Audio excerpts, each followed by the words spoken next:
Est-ce qu'il faut craindre à présent que cette montée de la tension entre d'une part les États-Unis et Israël et d'autre part l'Iran ne dégénère en affrontement militaire?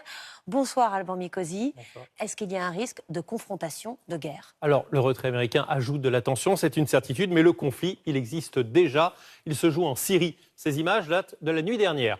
Un bombardement attribué aux Israéliens a visé un dépôt d'armes de combattants iraniens tout près de Damas. Au moins 8 Iraniens sont morts. Cette base iranienne se trouve seulement à une soixantaine de kilomètres d'Israël. Alors, pour bien comprendre, on a fait une carte. Les Iraniens ont échangé leur soutien au régime de Bachar el-Assad contre une multiplication de leurs bases en Syrie. Selon les services secrets américains, 20 000 Iraniens s'y seraient installés. Alors de plus en plus régulièrement, Israël frappe ses positions.